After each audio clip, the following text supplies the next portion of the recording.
you guys just missed the best thing ever.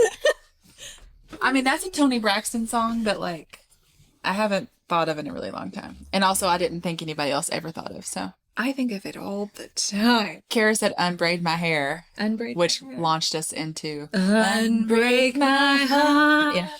Say you love me again. God, I'm gonna have to listen to Toni Braxton on my drive home. Yes. It's gonna be great. My clients are gonna be like, why? What other song did she have that was, like, so popular?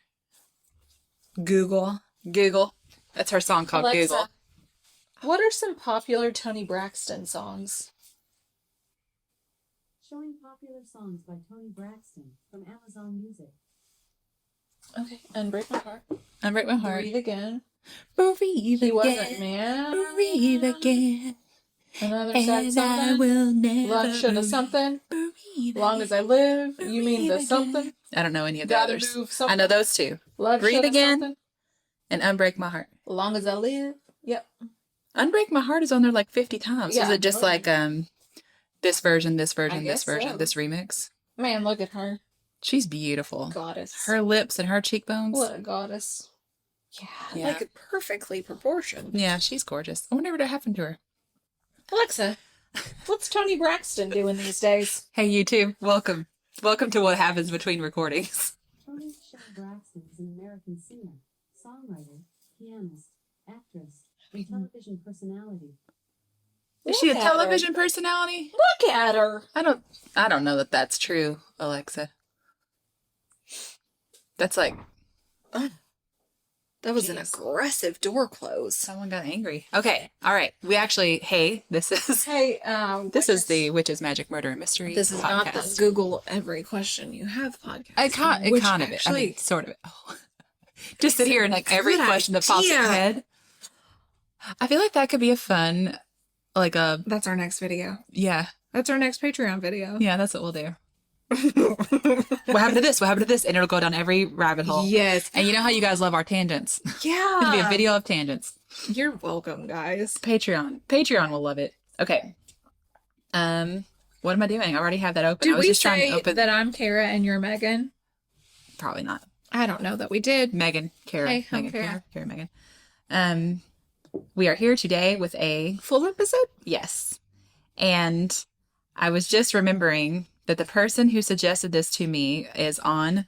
It was on a TikTok. It was like a TikTok comment they left on one of my videos. Listen, Megan blows up the TikTok. I love TikTok. The thing is I'll post a few videos and then I won't post again for several weeks. I don't. But I love it. It's so posted fun. one time, and I've gotten some random followers out of it, and now I just haven't posted since. And I'm sure people are like, "Why is Megan so good at this?" And her No. partner freaking sucks. No, it was even an accident. Like, because I think I started TikTok before we started this podcast. Yeah. So I just had stuff on there. I don't know. Okay, so this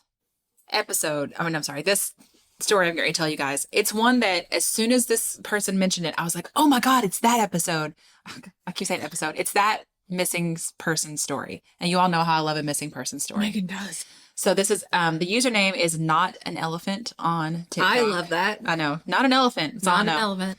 And, you know, when he or she, I'm not sure, when they mentioned this, I was like, oh my gosh, I'm so glad you reminded me of this. Because I was obsessed with this case when it happened. Oh. And then it was one of those things that's like after time, I just kind of forgot. And then they reminded me and I was like, yes. Yep. Just exactly like that. So I'm really excited to get to tell you this story. Even though it's kind of an old one, it's still unsolved. So Okay, so let's I solve like it. bringing it back Yes. to, Let's give some life. let's to all it. talk about it again. Let's do it. Okay, so this Do is you a need story. to readjust yourself? Thank you for knowing that. Uh-huh. Oh my God. Okay. Do you like my new sweater? I love I that a got lot. it I with actually my, noticed it earlier. With my birthday discount in Anthropology. Like I can't I know that really you afford to have shop at find Anthropology except other- I can't really afford to shop at Anthropology until they give me that birthday discount. But Yeah. man, This is Banana Republic. so pretty with it. Oh, don't we look so pretty with our Oh, sweaters? my It's so gosh. cold today. in guys, Kentucky. 34 degrees this it was like a morning. high of 48 or something, and I'm like, God. Yeah, when I took Soph to school, it was 34 degrees, and I said, nope, I don't like it. Did I tell you that as soon as Halloween ended, So Sunday night, trick-or-treating. Mm-hmm. Ella came home, ripped off her costume. She had like her doorway all decorated for Halloween, took all that down. Oh my gosh. And it was like in the floor of the hallway when I came upstairs. And I was like, what's happened here? And she was like, Halloween's over. It's Christmas. And I was like, well, we've got Thanksgiving. And she was like, screw Thanksgiving. And I was like, okay. No, I tell people it's Christmas, Christmas, Christmas. Let's be thankful for a week. Christmas, Christmas, Christmas, Christmas. Like I've always been like that. Let's be thankful for a week. Let's be thankful for a week, and then let's be grateful. So Ella was really happy about the cold weather is my point. Because she's like, yeah, it's Christmas. It's supposed to be cold. No, the cold weather is not okay for me, though. No. If it could be like warm fall weather. She's listening to Christmas music. We went to Target to get her some Christmas pajamas yesterday. She bought Christmas lights. Girl is in Christmas mode. And I'm like, it's really cute. She's really happy. Listen, I was tempted to decorate my house for Christmas. I didn't, though. My friend Amy, I think, is starting. She puts trees like in all her rooms. Same. So, But my living room, I just don't have the energy. I can't. my living room I love it, has but I like a can't. 13-foot real tree, though. Oh, yeah. And last year I couldn't find any. So you know what I did? I got 2 6-foot trees. Did you Put 'em stack next to them on each- top of each other? No, I just put them next to each other. So we had like a big fat corner of Christmas tree. And so Sounds pretty great. we have like these old elves. They're not old looking. They just have been around for forever in our family. We put them from like tree to tree holding lights. Oh, yeah. Yeah. Cute. That's what you gotta do. What you gotta Yeah, do. make it work. Yeah. Uh, This is not a Christmas podcast. We're 6 minutes in. okay. Ready for the missing person? Yeah, I'm story? ready for that. All right. This is the story of the disappearance of Danielle Imbo and Richard what's his last name? I'm going to say it wrong. Richard Petrone Jr. Oh. Yep. Oh. It happened in 2005. So it's happened a long time ago. It was big news when it happened, and then you'll see why like it just Where died. Where is this? Like Pennsylvania, New Jersey. Oh. Yep. I don't remember this. All right. Okay, let's do it. Shh. Don't make noises. All right. Let's make sure we're still recording because We push buttons. that's how things go. All right. Danielle Imbo was 34 years old, living with her son in Mount Laurel, New Jersey in 2005. Her son was like a year old, so he was real little. So she was like a single mom. Mhm. Okay. I'm going to call him her ex-husband, but I don't think they were officially divorced. It seems like they were just separated, but they'd been separated for like a year. Okay. But Is that considered a legal separation? I don't Like, what? I don't know. I don't know at I what don't know point. rules. I don't know things. I don't know things. She and her husband had separated a year earlier. She worked from home for a mortgage company, and she was also the lead singer in a local rock band. Heck yes. Yeah, she was amazing. I love I'm her. a big fan. She had been spending a lot of time with a guy named Richard Petrone Jr., a 35-year-old baker who lived in Philadelphia, and it was like This his sounds family's like a Hallmark bakery. movie. I know. A rock star by Oh, night. it gets even and a better. male Wait till you hear the baker. rest of their little history because it really does sound like a Hallmark movie. But yeah, and it was like his family's bakery, and he worked there. Hallmark, can we make a movie based off of their story? Well, she'd known Richard for 20 years. They'd actually dated when they were teenagers. Oh. And she was best friends with his sister Christine. And they had like grown up in the same neighborhood. So they'd grown up together. Yeah. Their families were big buddies. They dated when they were teenagers. And then I guess they grew up and she got married to the guy, yeah. but then she's, separated and now they're dating again. Isn't it just the sweetest? Like, oh. And it really seems like, I don't know, they just both seem like really like good Yeah. people. There's no Yeah. weird drama going on in their lives, but Yeah. I'll get to it. But at this point in 2005, they basically had like an on again, off again relationship. It seemed like Dani was maybe less interested, but that may not be a fair assumption to make. It's just that she had basically told him like, hey, I need to like slow down. I want to focus on my job, focus on Right. my She had kid. a lot going on. Her kid's 1 year old. Like that's That's a full-time A job in big- itself. Right. Especially big when ordeal at she's home. like separated. yeah, and she's got these 2 jobs. Yeah. So she was like, but they still kept in touch. And like Rich wanted more, but he was respectful of like, he gave her space, but they kept in touch and texted and things Right. like that. So on Saturday, February 19th, 2005, he had asked her to go out with him, and she said yes. So he was Right. really excited. So Dani and Rich went on a double date to this place called Abilene's. Also could be Abilene, but I think it's Abilene. Which was a Tex-Mex bar and restaurant I love located. Tex-Mex. Oh my gosh. I never really had true Tex-Mex until I went to see my friend Kelsey in Dallas. And then I was like, this is the best food I've ever had. Yeah. Like the Tex-Mex here doesn't count. No, And I didn't Chewy's realize is it. not the same. No, not at all. I mean, Chewy's is good, but no, not the same. When I was like, are you kidding me? This is Yeah. freaking amazing. And I get to go back to Dallas for her wedding soon. And I'm going to have me some Tex-Mex. Can I just be your second get? Like, can You I? can be my plus one? Yeah. My plus two? Yeah. Yep. My plus one. Yeah. You can be Brian's plus one. Okay. Perfect. Perfect. Okay. So, they went to this Tex-Mex place. It was on South Street in Philadelphia. At that time, like I said, their relationship was more off than on, but they had a good thing. There wasn't any reason that they were off and on. It's not like they were turbulent. They're just leading different lives. So they left the bar around 11:45 p.m. and they, at that point, had been planning to head to Dani's home in New Jersey. Her son was gone to her, like I said, ex-husband, but it's not like they were really divorced. To the dad. He was with his dad. Yeah. And people, that's why they were going to go back to her house because her kid wasn't there. Right. And people saw them walk down South Street toward Rich's black 2001 Dodge Dakota truck, which was parked nearby. That's the last known sighting. Danielle, Imbo, Richard Petrone Jr., and Richard's truck have never been seen again. What? And that's the part of the story that I remember at the time being like, they can't find his truck? Like, what? it's a truck. Yeah. They never found his truck. So, all right, so let's go. Let's get into What? it. So the following morning, Dani's brother John showed up at her house at 9 a.m. Earlier in the week, she told him that like her son had pulled down a curtain rod, and he was like, well, I'll come by and fix that. I'll be by Saturday morning. Yeah. So it was a planned thing. She knew he was coming. Right. So when he got there and he knocked on the door and she's not home, he was like, that's weird. She knew I was coming. you know? So he called her cell phone, but it went straight to voicemail. So then he called his mom because he was like, do you know where Danielle is? And his mom knew that Danielle had gone out with Rich the night before. So she was like, well, maybe they just ended up staying at his house or something. Right. So John went ahead, like he had a key to his sister's house. So he let himself in and he fixed the curtain rods. Nothing seemed unusual inside the house. He could tell she hadn't come home the night before because her bed was still made. So he was like, yeah, I guess she probably did just say that. Right. Totally logical assumption to make. Later that morning at 11 a.m., Dani was supposed to have a hair appointment. And Christine, which was her best friend and Rich's sister, is the one who did her hair. Oh. So when she didn't show up for that hair appointment, Christine called her, which wasn't normal. She said that Dani was usually early for things. Oh. So she's like, well, that's weird. So she calls and it goes straight to voicemail, just like it had happened to John. And then she was like, okay, I'm going to call Rich. You know? Yeah. And that went straight to voicemail. So then she called her mom, Rich's mom, and was like, have you heard anything from Rich? Like, I can't get a hold of him. And his mom hadn't heard anything. Uh-oh. So then Rich's mom starts trying to track him down.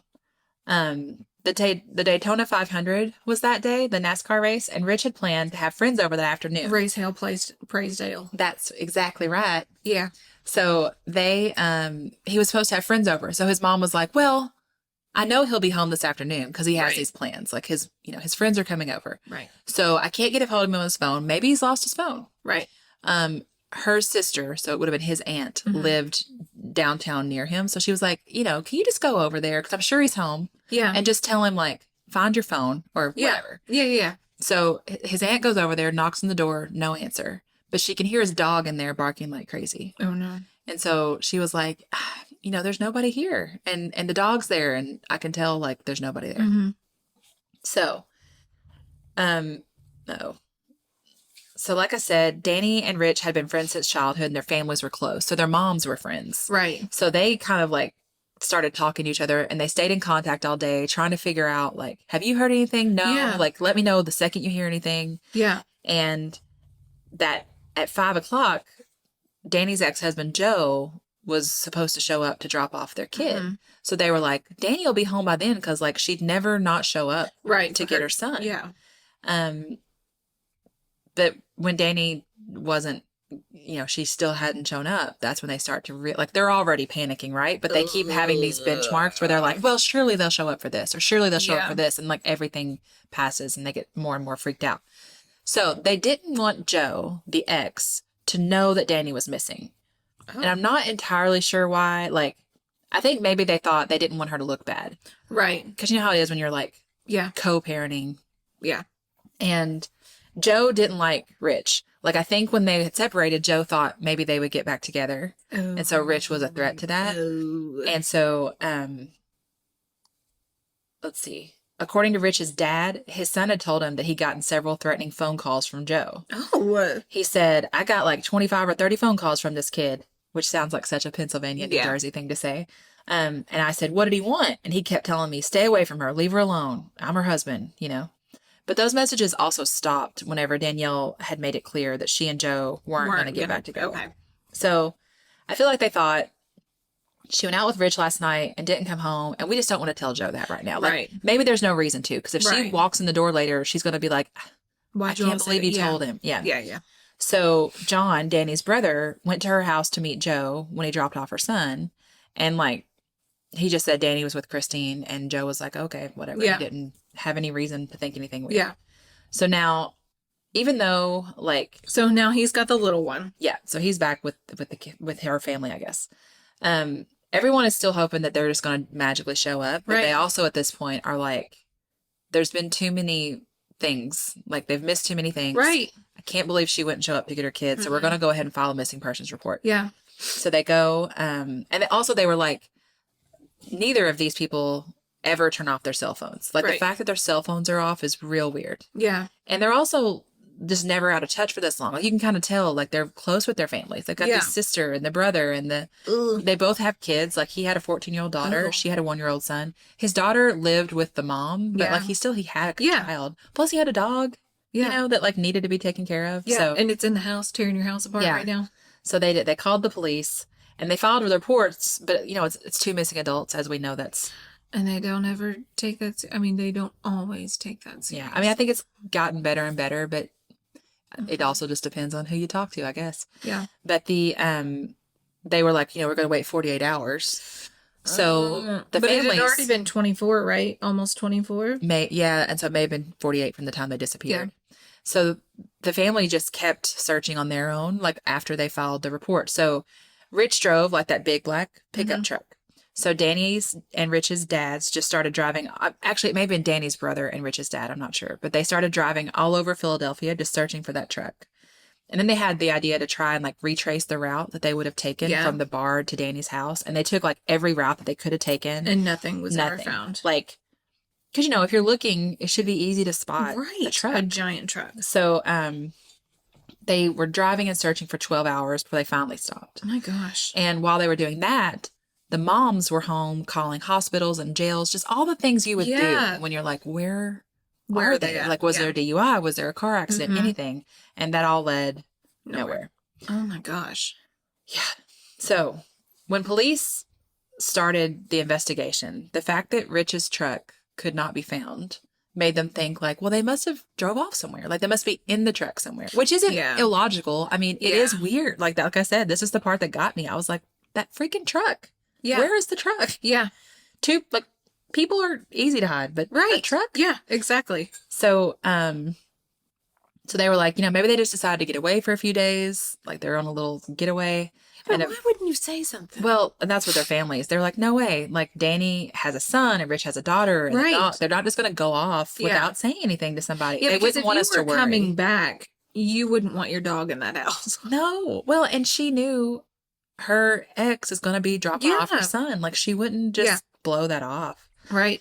So yeah, because she hadn't said anything to him. Exactly. She doesn't want to look bad. Right. You don't want to chance that. So neither of them had a reason to like willingly disappear.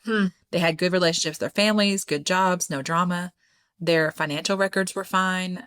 Nothing worrisome. And like their bank accounts and credit cards weren't being used. Like, there's just nothing to point to anything. It just stopped. I'm going to say that a whole lot.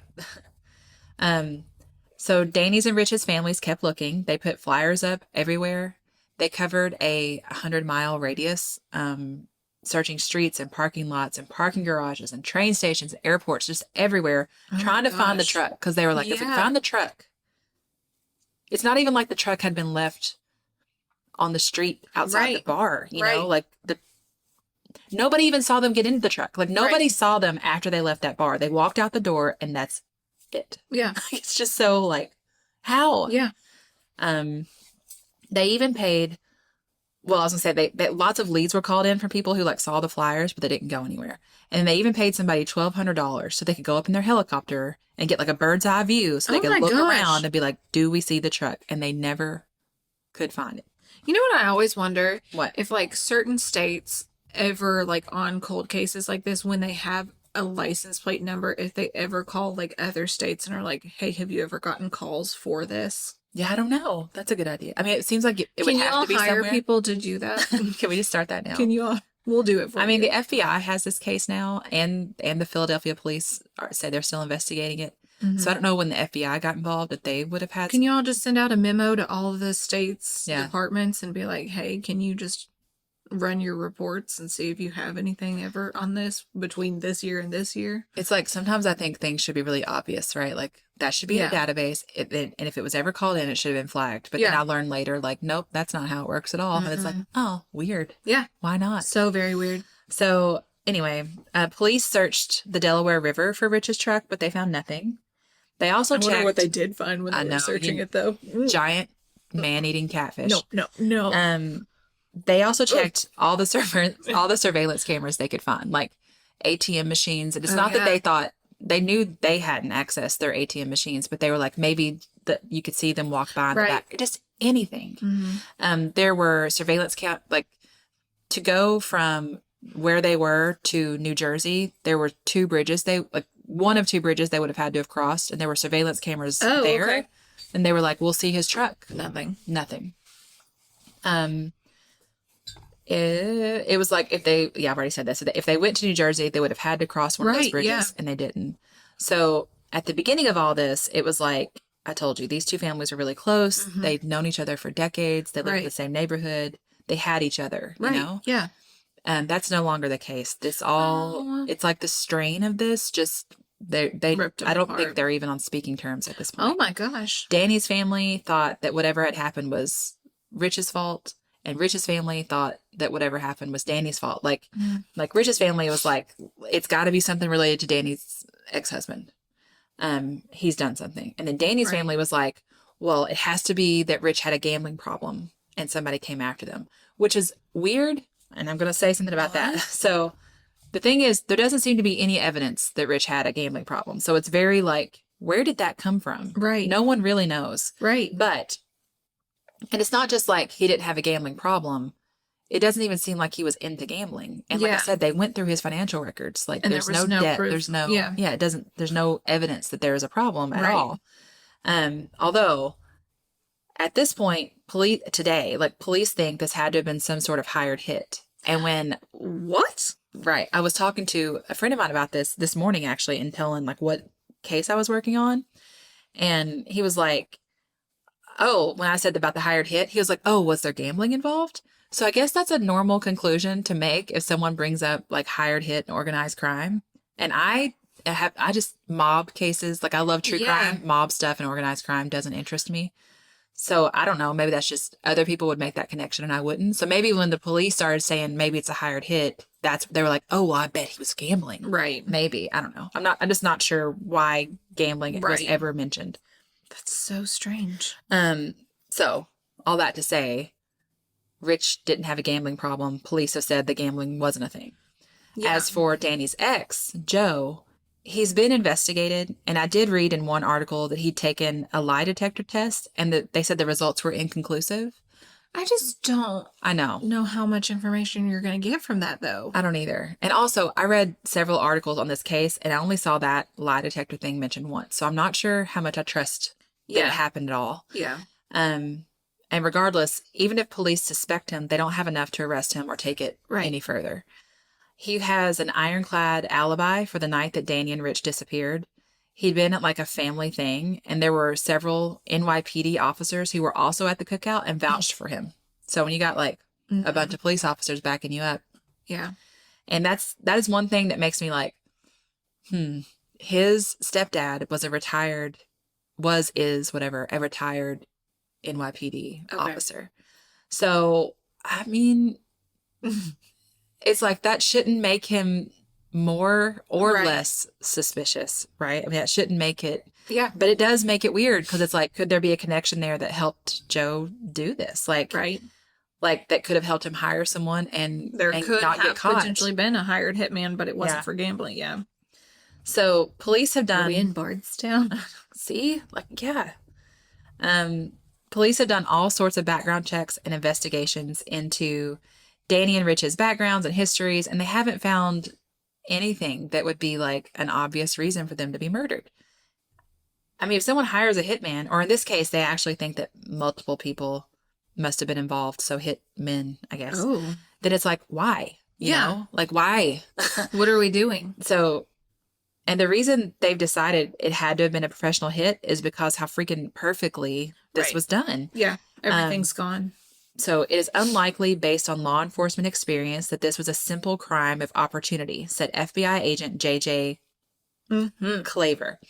It also seems unlikely, although not impossible, that one person acting alone could pull this off so successfully. So, you know, like, think about it. They walked out of that bar and disappeared. Right. Like, no one saw a struggle or a fight or anything, like, as they walked down the street. Nothing caught anyone's attention. It's just like that girl from Whitewater that disappeared. Yeah. And it's like, she was walking down the street in public and no one saw anything. And gone. No one remembers anything. Yeah. No one even saw them get in their truck. Yeah. And that's the thing, too, that even the truck vanished and it doesn't show up on any camera footage. It's almost like you can miss a person, right? It could be so quick, you never know. But like a whole truck. A whole vehicle. A large vehicle. Not on any camera footage, not in any body of water. They've searched fields. They've searched, you know, and it's like they're not finding anything. That's so crazy. Like, I get how easily bodies are disposed of, but dang. Yeah. Like a truck. Yeah. Where's the truck? What are we doing?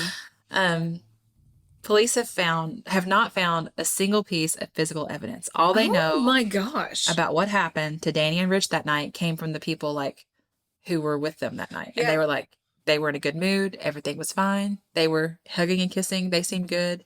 And they were leaving. It was cold. They were like, you know, Rich said something about how he was happy he'd been able to get a parking spot so close to the bar. And they just walked out the door. And no one has any idea what happened after that. It's bizarre. So there's this one, I told Kara, I was like, there's this one thing in this one article that I think is so absurd. It's just dumb and convoluted. And I don't think it has anything to do with anything, but I hate to leave it out. Right. Mainly because of the organized crime thing. So let's just read it. Let's just pretend. It's also so complicated that I'm like, I don't even know what this is saying. There's just words in this paragraph. So there is this one theory that Rich had some sort of tie to, like, controlled substances and organized crime. So in 2016, which is like several years after they disappeared. Yeah. There's this like 11, right? Yeah. There's this former doctor named William J. O'Brien III. Oh. And he was sentenced to 30 years in prison for unlawful distribution of controlled substances. And I guess someone died due to that. Okay. And it was like the operation of a pill mill. Oh. So that doctor was charged along with 9 members of Pagan's Motorcycle Club. Oh my gosh. An outlaw group. Mm.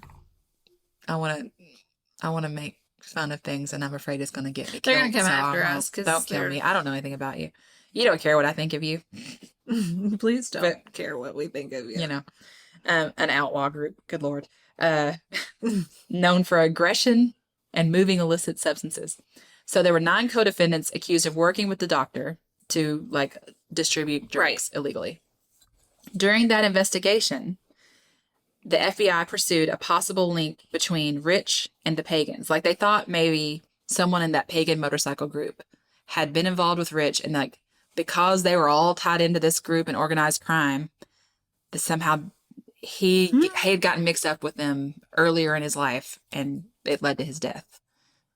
The thing is, the police, I mean, Rich's family, they're like, he had no ties to organized crime. Like, and it's just like the police have investigated this so thoroughly that it just seems like if there was a tie, if Rich had a tie to organized crime, it'd be there. Or it stops there. Yeah.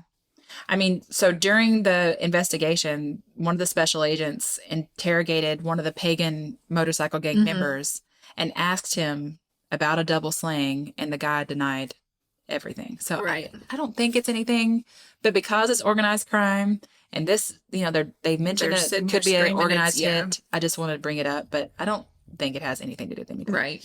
So there's nothing, like I said, in Dani's and Rich's lives that make police think they had a reason to be targeted.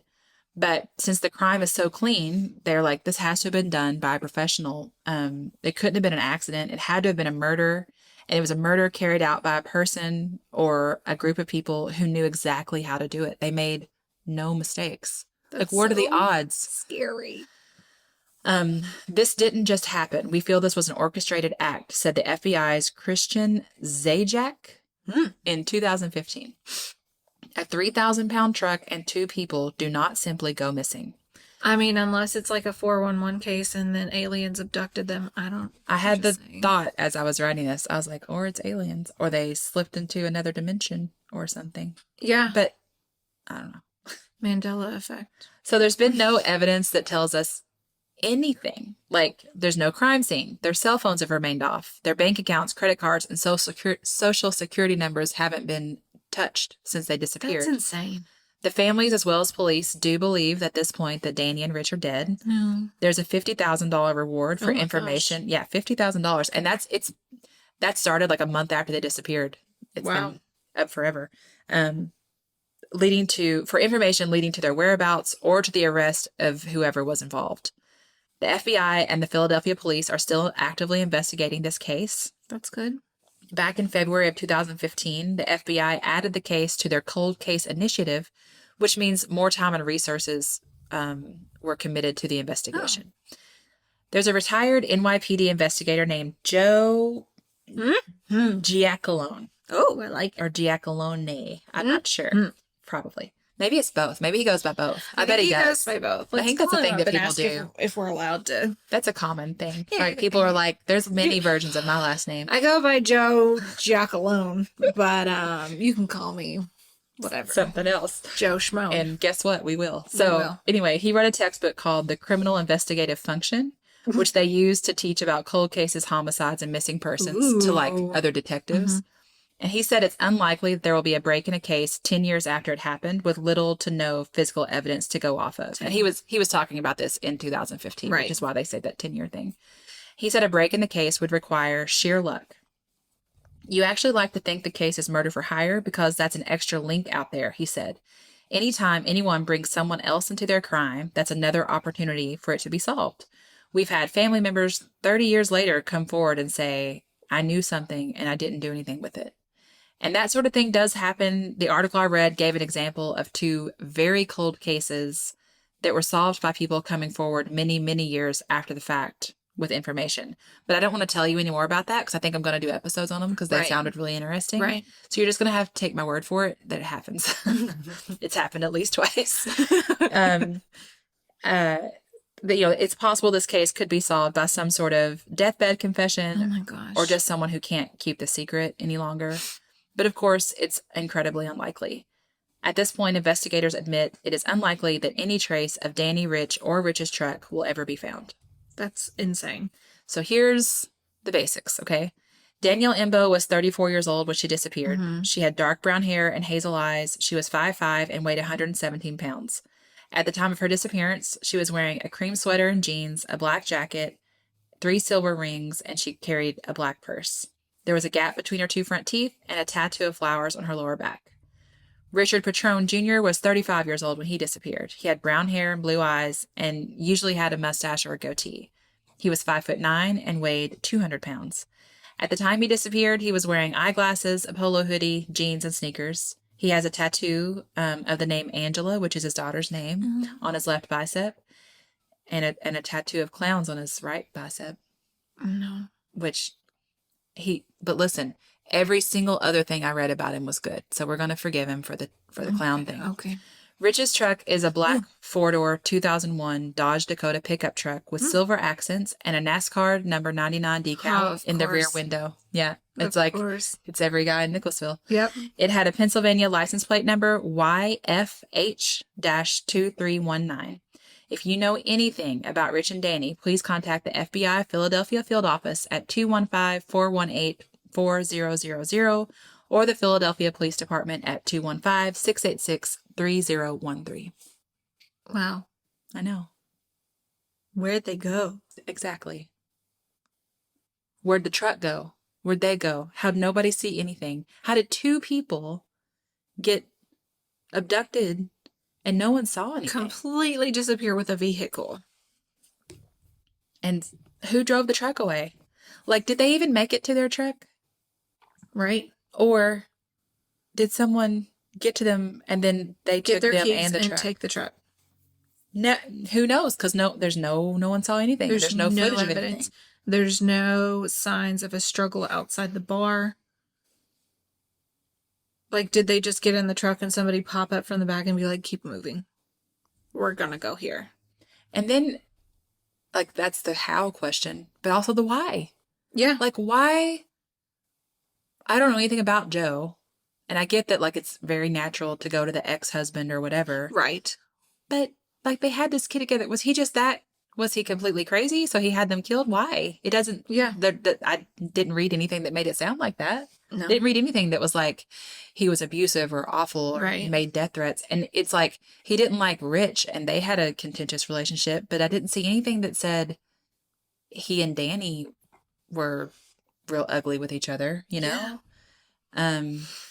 So then you start to think like, I don't know, the whole rock band thing. What did she have a stalker?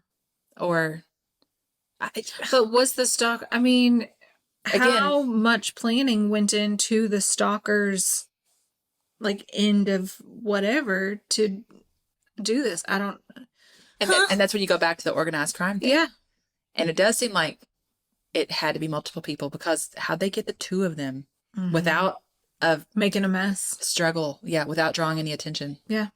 It's bizarre. Oh my gosh. And it's just like the fact that there's just never been any evidence of anything is the craziest. That's insane. Yeah. Huh. Yeah. So there you go.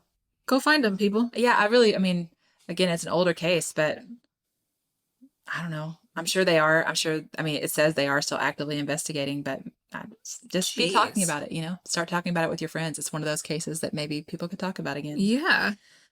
So yeah, there you go. Let's put it on the talk subjects. Thank you guys for listening. Yeah. Thank you all so much. And I don't know if we have anything new we need to tell you guys. We're working on some Christmas merch. Oh yeah. And we hope you're having a wonderful November. Yes. Turkey Day's coming up. I just am realizing like, oh man, all the holidays. It just feels like this time of year, everything like smashes together, you know? I shouldn't have gone to the doctor to find out I have high cholesterol right before Thanksgiving or Christmas. No, don't ever go to the doctor. You don't want to No. get bad news right now. No. You want to eat all the food. I'm going to anyways. Good. Yeah. I support it. Thank you. I mean, I don't know if I should, but I am. We're going to do it anyways. So yeah, we love you guys. We've gotten so many much. great messages lately and great. Yeah, it's hard to keep up. It is, but it's so fun. Yeah. You know, we do try to like respond to everything. So if you've sent us something and we haven't responded, we will. Yeah. Or send it to us again. Yeah, that's fine too. We don't care. I do love all the story ideas. We've added a whole lot to our list just in the Oh my last gosh, couple yeah. weeks. Yeah, I feel like spooky season just kind of brought all these stories We out. did. They were like, I think you'd like this one since you did this one. we had a lot. It was a lot of work, but it was also, we got so many new people listening and you know, watching on YouTube and new reviews and all this Comments stuff. and- That's yeah. just like, I love the interaction. Yes. It's great. It's my favorite. Yeah, we've part. got some big plans for 2022. Yeah, we do. So we'll be sure to discuss that with you Yes. soon. Stay tuned. If you want to reach out, all the links to everything are in the show notes on the episode.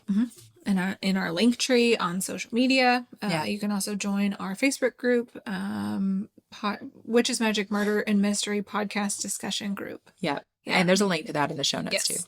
too. Okay. We love you. So much. Goodbye. Goodbye. Goodbyes. Goodbyes. Cryles. Giles.